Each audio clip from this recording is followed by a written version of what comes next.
All right, welcome back to this very erratic live session or erratic day. Sorry, we've had some major trouble logging in and having this session today. I don't know why this is so bad. But welcome back. I am determined to have this session today, and I am going to try and have this session today no matter what. All right, so we are back here. And so, do you have anyone who needs to be here right now? I think it's a good time to invite them. Do you have someone who should join us on YouTube? I think it is time to send them a link, to share the link with them to join us. All right, if you're on Facebook and there is someone you need to tag right now, please go ahead and tag them so that they can be a part of this session.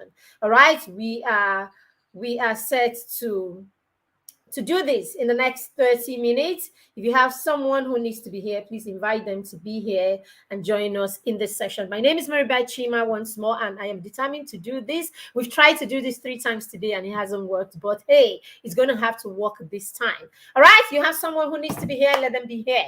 We are talking about how you can help your child learn how to learn. All right, we want to help our children know how to learn. Hi, the Fixer Show. It's good to have you. All right. So we are determined to have our children learn because thank you very much, how well our children do in school and in every other area of their life where it has to do with learning is dependent on how well they have that skill or how well they can use that skill. Learning is a skill. Don't get it twisted. We need to learn how to learn. Children can be taught how to learn.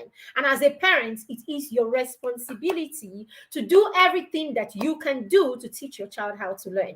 Why is that important? It is important because learning is one skill that will take your child a long way. So whether your child decides to go to school or your child decides to learn a trade or your child, whatever it is that we decide to do in life, it entails learning, isn't it? So whatever it is that we plan to do in life, it will entail that we learn, because before you can gain mastery of anything, you must learn that thing.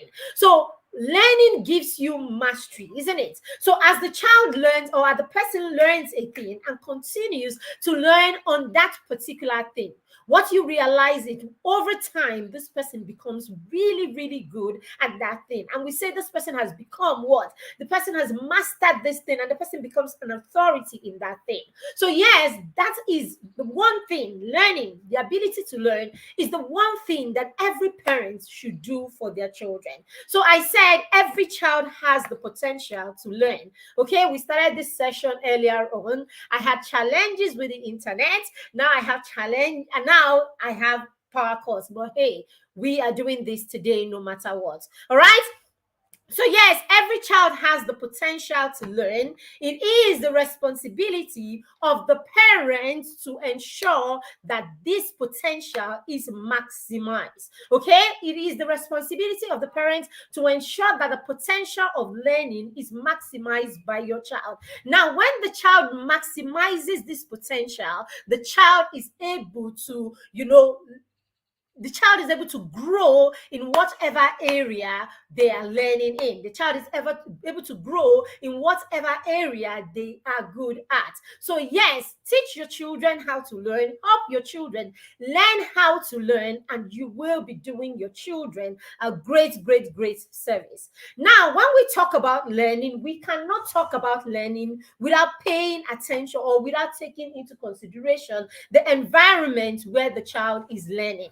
Now, because we are dealing with learning in children, we're talking about how we can help our young children and preteens learn, right? So, because we're looking at how we can help our young children and our preteens learn, right, we cannot talk about learning without talking about the environment in which the child is learning, right? So, how is the environment where your child is learning? Because the nature of that environment will will go a long way in how much learning your child is able to achieve and how stimulating, right, or how the child is stimulated for learning. Children do not learn without stimulation, right? It is the level of stimulation in the environment that will determine the amount of learning that goes on in that environment. Okay, so children learn from environments because their brain development depends on the stimuli in that environment. So how your child's brain develops is determined by what is stimulating the brain development, and brain development will only happen when there is stimulation, isn't it? Brain development will happen through stimulation, and that stimulation is what you have in your environment. Now, when we are talking of the environment for a child, we're talking about the learning environment. We are looking at the people, right? The relationships in that space. We're looking at that environment as a physical space. We're looking at what is present in that environment, and we're looking at the relationship that the child has in that environment and the emotions in that environment. So when we talk of your child or your environment in your home, we're talking about a stimulating environment in your home. We're looking at the environment as a physical space. We're looking at the environment as an emotional space. We're looking at the environment as the content of that environment and the relationship in that environment. The brain is a relational organ. How the brain grows is or how the brain develops is dependent on the relationship and connection between the child and the people in the environment, that environment where the child is growing. And because we say it is relational, then we're talking mostly about the human beings in that environment. How are you relating to the child in the environment? You as the parent, who happens to be the first teacher and the primary caregiver, and then the other people, like if you take them to a crash, for instance, the primary caregivers or the handlers of your child become co-parents with you. So of course they can influence your child. So in that crash, in your home, wherever it is that you introduce the child into, how is that environment? Meaning, how is the space? How is the emotion? How is the content of that environment? And how is the relationship in that environment? Okay. Now, how do you set up your environment? The way your environment is set up will go a long way to help your child thrive. Okay, so children thrive in environments that are set up for optimal stimulation of their neurons. I said before, you cannot talk about learning, you cannot talk about development, you cannot talk about development and learning in your child without talking about how the brain is being developed. If you're talking about development in terms, or you're talking about your children in terms of growth, your children will grow provided they eat food, isn't it? Physical growth will happen provided they eat food. But when we talk about brain development, learning, and all of that, then we're talking about the activities of the neurons in your child's brain. Have I ever said it before? That at the point that your child is born, your child has all the neural cells that the child needs for their entire life. They have all the neural cells, all the neurons that they need for their entire life is present at the point where the child is born. But you know the thing, these neurons are not connected.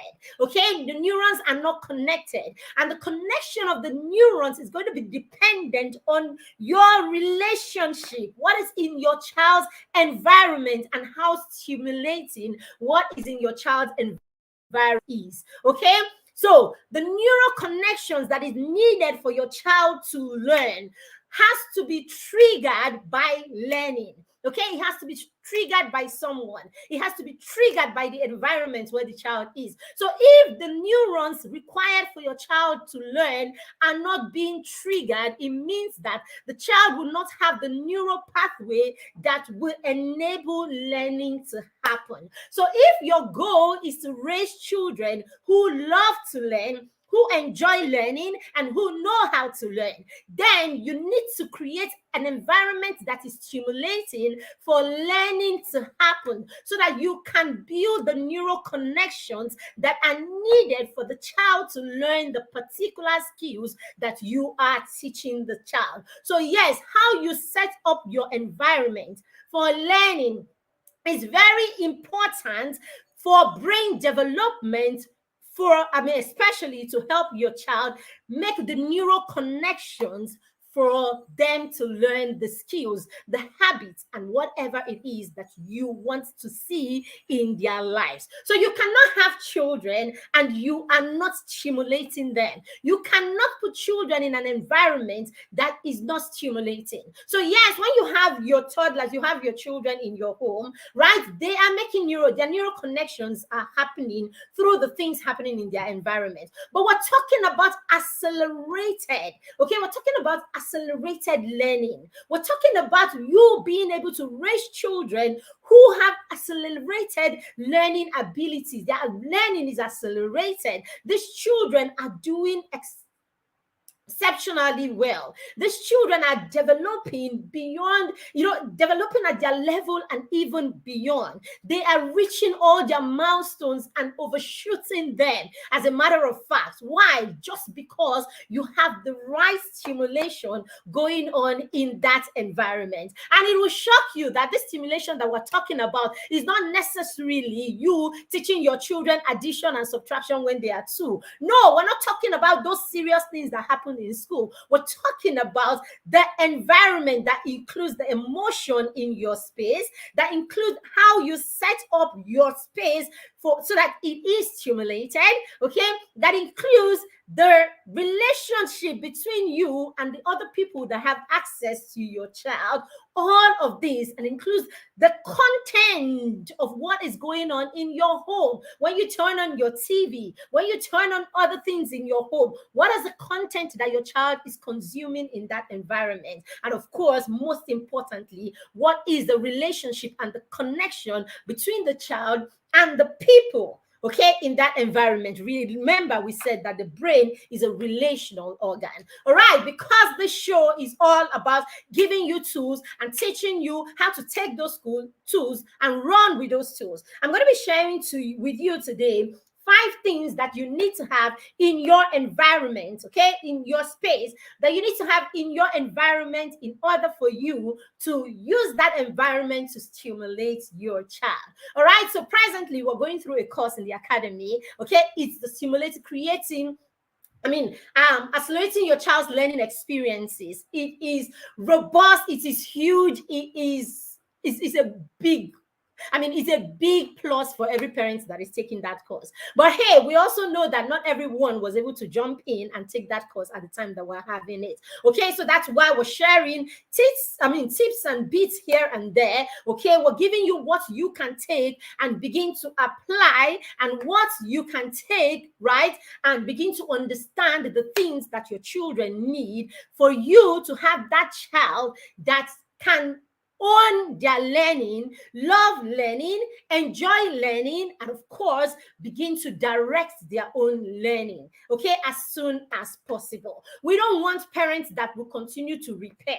We don't want parents that will continue to look for interventions, right? Your children grow and you get to a point, you begin to look for this person. Oh, who do you know that can help my child here? My child is struggling here. My child is struggling. A lot of those struggle here, struggle there, struggle here, struggle there. They happen because we don't do the needful at the point where it is important, at the point where our children are young and they can be stimulated. The foundation of your child, the rest of your child's life, is determined in the first 5 years of their lives. This is a crucial time in the life of your children. If you missed it for anything, then you don't want to joke with the time between 5 and 13 at least, that window. You want to use that window to try and do as much as you couldn't do between ages 0 and 5, where it is the most crucial time for brain development in your child. So if you have missed that phase, or there are things that you did not get in place at that point, there is so much that you can still do. It just simply means that you would have to do more, because hey, you have moved the child from the point where the things should come easily to the child. So meaning at this point, you have to be very intentional, and you have to be intentional, present, and be ready to support your child adequately for the child to catch up on all of these skills that could have happened easily and naturally, that we are trying to, push because we missed the first 5 years of their lives. So yes, if you have missed anything in the first 5 years of their life, you do not want to joke with your young child and your preteen. And that is why we have put this skill up show together to help you nip in the bud, or to help you apply and begin to supply some of the things that you have missed during the teenage phase of your child's life. All right, so I said I'm giving you 5 things that you can do to set up your environment at home, right, for your child to accelerate learning and stimulate learning in your environment. Number 1, you need to set up your emotional environment. Now, your emotional environment is all about you, the parents. Your emotional environment is all about you first, and then about the people in that environment. Now, this is the good thing. If you as a parent, you have the right, you have the right knowledge, you have the right tools, and you know what to do, right, to create the right emotional environment in your home, you will realize that your energy will rub off on all the people in your home, because most times as parents, we set the standards. So yes, if you're going to raise a child who would learn in an accelerated way, if you're going to raise a child who would have a stimulating environment that will make them lifelong learners, and I'm not joking, I mean that will make them people that can learn and can excel in every area when they are 20 and 30 and 40 and 50. Yes, it starts right from your home, and it starts now, even at this point where they are toddlers or at the point where they are young adults. You need to create that emotional environment that makes your child understand that you have them, you have their back, you listen to them, you see them. All right, so to create the right stimulation in your environment, emotional environment, you need to be a parent who knows how to interact with your child, and you know how to read their non-verbal cues. Okay, you know how to read their non-verbal cues. You're raising children who can connect with their emotions and connect with how they feel per time. Now, how would your children connect with their emotions and how they feel per time? It has to do with you as a parent. Do you connect with your emotions and how you feel per time? Do you connect with it? If you connect with your emotions and how you feel per time, do you interact with your children in a way that teaches them how to connect with their own emotions and be expressive with those emotions without damaging themselves or damaging others? So as a parent, you must make sure that you are available emotionally for your children, meaning you have time where you talk to your children and you find out what's going on in your life, what's happening, why do you feel the way you feel, what's wrong with you. I can see, they don't have to say everything to you. You can see that your child is probably going through something just by looking at them. What's going on, honey? Do you want to share with me what's going on with you? Are you okay? You can talk to me. You can talk to me, right? You are that parent that is not always judging your children. You are always relating rather than judging your children. You don't jump to conclusions about them. Okay, you sit down and you listen to them. You allow your children air their views, and you do not get angry when your children say no to you. You are the parent that allows your children to say no to you with reasons why they are saying no. So when you make yourself emotionally available to your young children this way, what you're doing is you're building a stimulating environment in your home. If you do not teach your children how to say no to you at home, the children will not say no when they leave your home. Okay, so you see what you're doing. You're already raising a child who is going to be a yes kind of person. So if the child goes out, learning is not just in the classroom, learning is everywhere. Being able to speak to adults, being able to interact with other people, being able to stand on their, to take a view, to take a standpoint and stand on it. All of this is your child's, is you raising a confident child. And now, how can you raise a confident child? You can only raise a confident child when you have been able to create the right stimulation in your home, emotional environment, the right emotional environment, the right emotional stimulation in that environment. And how do you create that? You create that by being a parent who listens, by being a parent who expresses themselves in a healthy manner, by being a parent that allows their children to express how they feel per time. You are there to validate how your children feel per time. You are not constantly shutting them down and asking them to shut up when they are talking to you. No, you listen to your children. You make your children know that they are being listened to and that they are enough. They are worth your time listening to them. When you're able to create this kind of environment in your home, you find out that you are accelerating your child for learning. You're accelerating your child to be confident and bold. When your child is able to stand in front of you, talk to you politely, and take a standpoint in your home without you reducing the child, you find out that the child goes out and the child is able to take a stand and then respectfully air their view, respectfully take their stand or their perspective, and they do not feel intimidated. So do you want to raise a child that is highly stimulated emotionally? Then you need to create an emotional environment in your home that allows your child to accelerate learning as a confident person, as a person that has a good self-esteem, and all of that. All right, I'm giving you 5 things that you can do to create the right emotion, to create the right environment, the right stimulating environment in your home to accelerate your child's learning. You want to raise a child that is successful. You want to raise a child that does well in every area. When they go to school, your child is sitting up right up there as an excellent student. When your child goes in a place where they learn skills, in their skills, they're sitting up high there as an excellent student. Okay, in whatever area, in leadership, they're up high there. In whatever area you find your child is sitting up high there because your child has learned how to learn, and then wherever they find themselves, they are learning and they are manifesting the results of all that they have learned. But your child cannot be an active learner. Your child cannot be someone who learns and is always wanting to learn if you do not create the environment in your home that allows for learning to happen. All right? So yes, number 1 is creating that emotional environment. Number 2 is creating a functional space in your home. All right, now this is big. As I'm sitting down here, I'm sitting down in a space where my son, my 12-year-old, this is where my 12-year-old this is where he studies basically. So my 12-year-old has this space for him to study. Very functional. Now, if I turn this light, you would look up in the right direction. What you will see there is you will see a library full of books. Okay? He has his compartment in that library where he has a lot of his books. All right.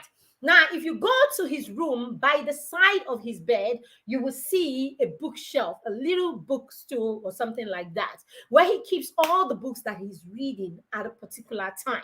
Very functional for him. When he comes back from school, he drops his bag right here. It's a very long table. He drops his bag right here. And then when he needs his homework, he pulls it out and he does his homework. On my left-hand side in this room, you will see what do you call it? A shelf, basically, that has pencils and crayons and pastel, acrylic paints, and all of that. What have I done? I have created an environment, basically, that is very functional for the children. Now, My 7-year-old is able to come in here and make a decision. Do I want to paint today? She loves to create stuff. My 7-year-old loves to create a lot. So she is either drawing one thing, coloring one thing, building one thing, or writing stories. Now she comes in here and she has all the tools that she needs to make the decision about what it is that she wants to do. If she decides she wants to create stuff with cardboard paper, she would just come in here and then step in, pull the cardboard paper, and she gets it. So what have I done? I've created a functional space in my environment where the children can make decisions on their own as per what to do in the area of their learning. So yes, the children can decide to be creative. They can decide to explore. They can decide they want to cook. They can decide they want whatever it is that they decide they want to do to engage themselves positively. They can access it. They can reach it because the resources have been provided in their space. Apart from creating that or providing the resources in their space, the resources have been put in a way that they can reach it and they can use it optimally. So what am I doing? I am also making my learner an independent learner. Okay? I do not stand in the way of their curiosity and in the way of their exploration. So if they decide to explore, they decide to create, they have everything around them. Okay. Now let me go a little to when they were younger, right? When they were toddlers. When they were toddlers, okay, the things that we have were not as high as they are right now. We had smaller shelves where they can actually just crawl to, take whatever it is and they is that they want and they play with. All right. As a matter of fact, back then I would, wherever I want to direct, sometimes you just want to direct their learning towards a particular thing without saying to them, do this exactly. All right. So you want to tune their learning for that day to a particular area. So let's say I want to improve math sense that day, right? For my 2-year-old, and all that. So what do I do? Before the child even wakes up and comes out, I would arrange my learning space. And this learning space could be in the living room. Okay, so all you need to do is just have counters. You have counters, you have a basket of oranges, right? Creating an independent child, you're correct. Okay, you have a basket of oranges, you have like counters, you have like sticks, and all of that. Now you have this and you place this in an area in the house and you go ahead and you do your thing. Go ahead and do your thing. The child wakes up, I promise you. When a child wakes up, children are very curious. I told you, they are potential learners. They were created to learn, basically. All right, so they have the potential for learning, right? So when the child comes out, you know what the child would do, okay? If it's a child that loves mommy, mommy, mommy, daddy, daddy, daddy, the child will go ahead and try to look for where mommy is or where daddy is, okay? But your child must be someone that is, highly focused for the child not to be distracted by those things that you have kept in the corner. So chances are, while they are looking for mommy, they will look around and they will see, or they will just the things that you have placed in the corner will catch their attention. I tell you, 99% of children, all right? 99, hi Zara, thanks for joining. 99% of children will crawl or they will walk to that, those bunch of resources that you have dropped on there. Okay. And what you see is they begin to, you will see them, at this point, you will see them pull the things apart probably. You will just see your child become creative. Right? You don't even need to tell them what to do at this point. You don't tell them what to do. You will see them begin to explore. You will see them put these things together, put them apart, throw them around, and all of that. Then before you know it, your child is trying to create something. This is how you allow them, sustain. This is how you sustain their creativity. This is how you invite them to play. This is how you invite them to explore. By basically creating a space, a stimulating environment in your home and introducing resources in that environment in a way that it can be accessed by your children. Okay? The truth about it is we have moved in the 21st century. Learning and education has moved from all the many textbooks and memorization and writing and all of that. It has moved to stimulation and, our children children creating, exploring, and then solving problems.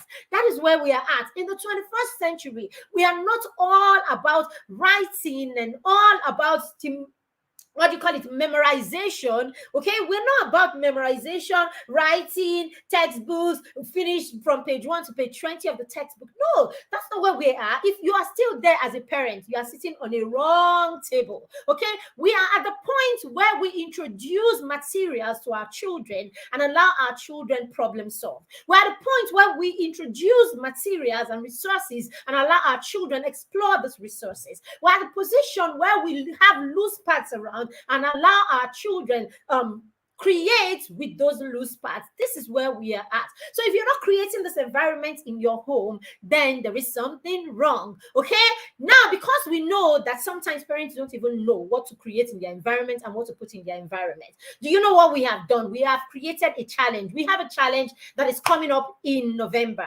In that challenge, every day we will give you one thing. We want to, at the end of the challenge, you would have created a stimulating environment in your home, whether you're a toddler parent, a parent of a young child, or a parent of a preteen and even a teenager. Okay, at the end of the challenge, you would have created it. So what we would do is we would help you introduce one stimulating thing in your environment every day for 21 days until you have a solid environment where any child can learn and thrive. Okay, it's a challenge. We want to make it easy because we want as many people as possible to enroll for that challenge. It's just 1,500 naira. We already have people who are paying for that challenge already because they understand what we're talking about. Even the parents who took the stimulating environment course, they are going to be in that challenge because in that challenge, many times we say to parents, create these things, you listen in your head. How do I go about it? No, we want to help you create. I want to create the kind of stimulating environment I have in my home for you. I want to create an environment where my children's friends come into the house and the television is not the first thing they go to. They come into the house and they are here for a whole 3 hours and they are having fun and they're excited and they've not played a single video game or watched TV. They have been creating, exploring, and playing and having fun because of how we have created the environment.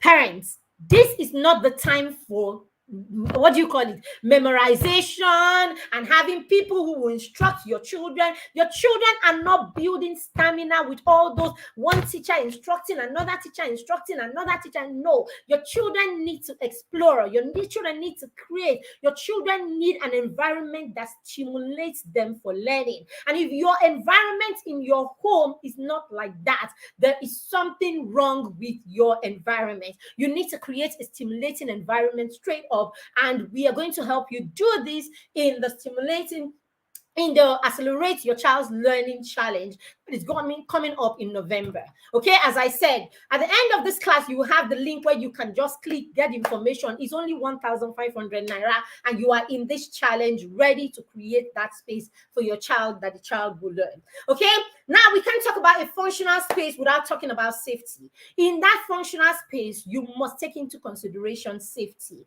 What do you need in that space? Make sure that the place, especially if you have young children like toddlers, all right, you do not need to take things away from your home and rearrange your home just because you have children. You can actually create boundaries in your home such that we'll talk about that in the next point. You can create boundaries in your home such that your child or your children can exist in that space, thrive in that space, and yet they learn that this is not you shouldn't. This is what this is for, and it is not for play. Your children, your toddlers can understand that mommy's phone is not a toy. They can, and your toddler will willingly not touch it. It is in the space that you have created and the content you have in that space. Your toddler can see a figurine, and the toddler knows that this one is an ornament, is decorative. It makes the house beautiful, and your toddler will never knock it off. I am not joking. I am telling you from reality. Yes. So it's not when you have to everything you pack. No, you can actually teach your children how to learn what is a play item, or what is a toy from what isn't a toy. It is all in how you set your environment and the content in that environment. Remember, I said when we're talking about your environment, we're talking about the people, the content, the emotions, right? The physical space, and all of that. All right. So the number three thing, okay, I talked about safety, and of course, I've talked about accessibility. Your children should be able to access the things in the environment. Okay, you are building, you're helping your children build, what do you call it? Executive function skills. All right. This one skill that your children can do well with, and you can teach that skill right in your kitchen.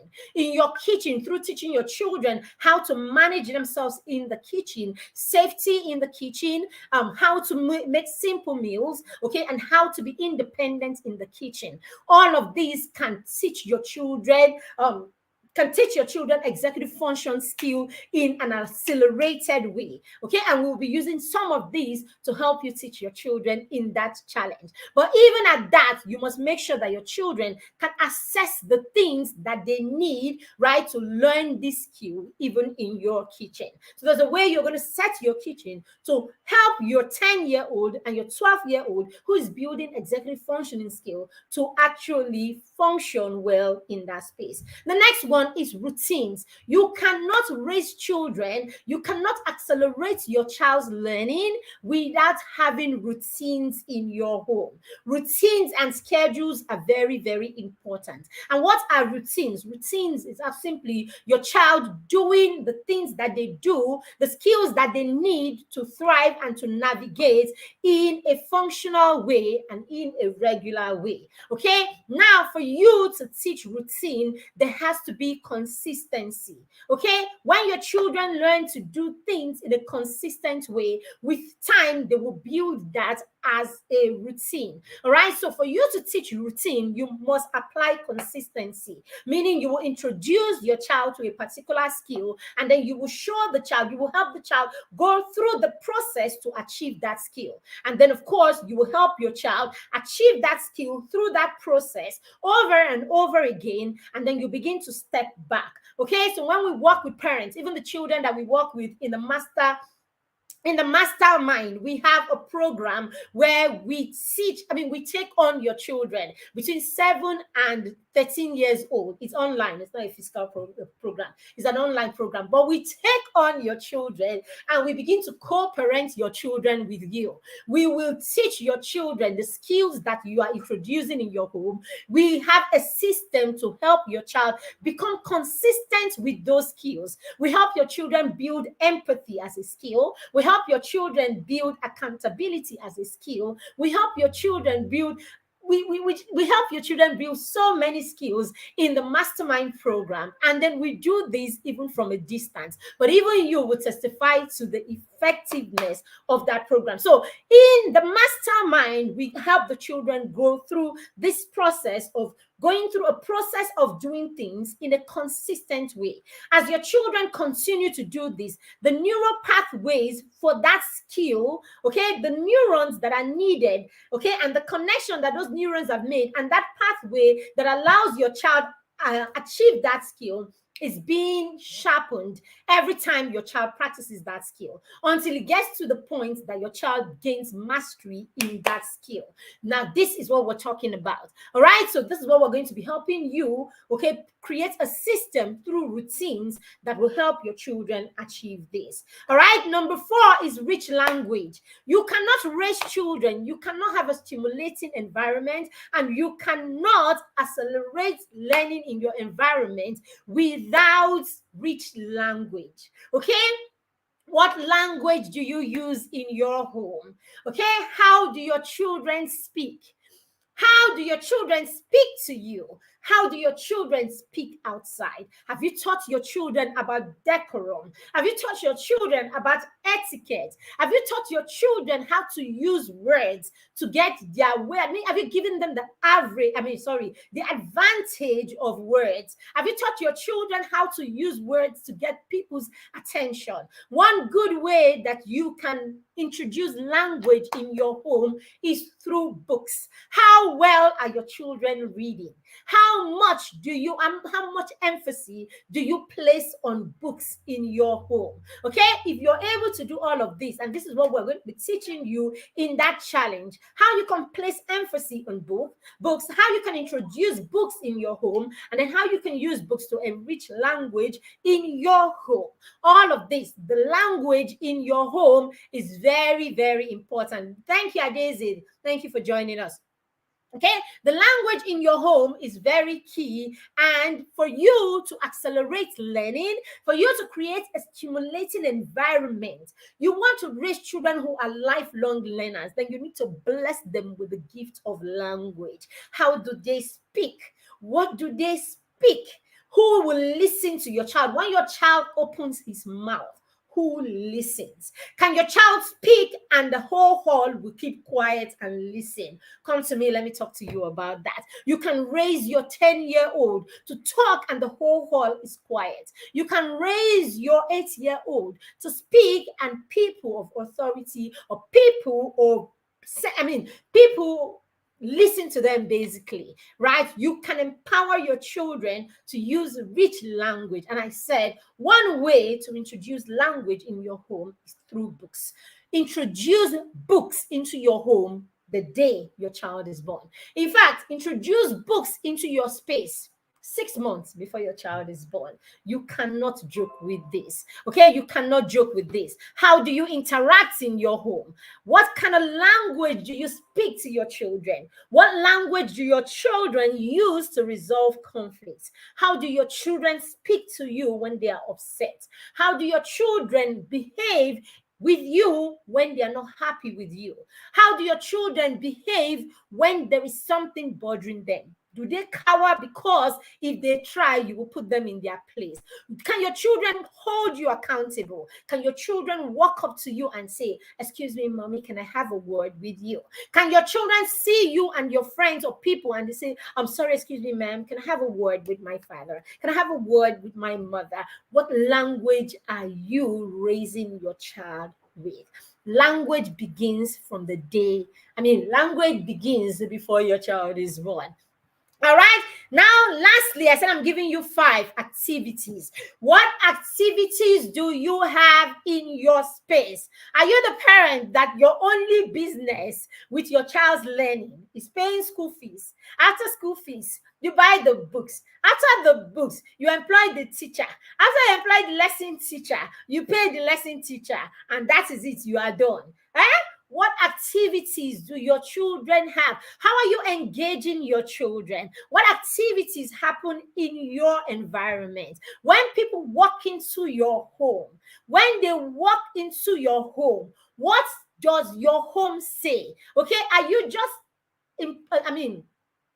interested in entertaining them? Do you have that home where there is a television in every room and on every corridor? Is that you? Are you do you have that space where when people come into your home, the kind of activities in your home is where the excitement is coming from and not just the entertainment in your home? As I said, my kids can have their friends come into the house and for 3 hours, they are not playing anything on any screen and they are fully engaged. What is going on in your environment? What activities do you have? This is what we're going to be bringing to you in the Accelerate Challenge, okay? In the Accelerate Challenge, we're giving you activities that you need in your space to stimulate your child's learning abilities, okay? The activities in your home, the emotions in your home, the physical space you need to create, and more.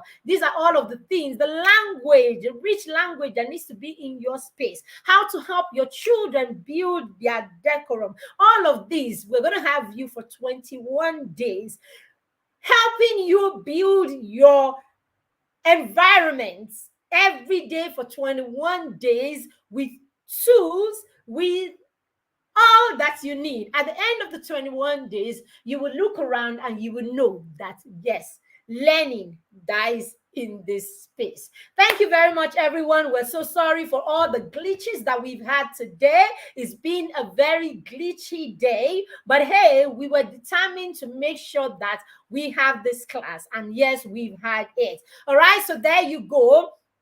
5 areas that you can focus on to create the right environment in your home. All right, I've given you, start doing something about it. Start doing something about the right emotions in your home, because the emotional environment you create in your home will stimulate your child's learning ability. All right, it will accelerate your child's learning ability, and it will be the reason why your child is successful 10, 20, 30 years from now. Okay, emotions very key. All right, the kind of functional space that you create for your child, safety, accessibility, all of that. What kind of functional space? Does your space invite your child to learn? Or you have a space that when your child walks into your home, all it says is entertainment, entertainment. You have TV on all the corridors. You have an iPad. They have iPad. They have laptop. They have big screens. They have everything. No, when you have this kind of environment, you have actually created the right environment for entertainment. So if your child always wants to be entertained, it's not the child's problem. The child has done nothing wrong. The child is gravitating to the stimulation that has been created in the environment. So what is in your environment is going to be what will stimulate your child. So we want to create an environment that stimulates lifelong learning. An environment that accelerates lifelong learning, and there is a way. Okay, I am ready to share that way with you.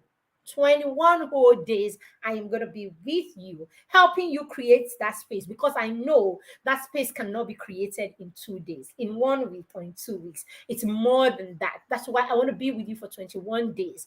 And all you need to pay me is 1,500 naira so that we can put all in place that you need to help you learn this skill that will help your child for a lifetime. So 1.5 is small money for something that will help your child for a whole lifetime. All right, so we talked about their routines. You can't raise a child without routines and boundaries. We say be a parent that allows your child to be independent. Be a parent that allows your child curiosity, exploration, play, and all of that come alive. But in all of these, we have never told you to be permissive. All of these are done within boundaries, and routines, structure will put all of this in the right perspective.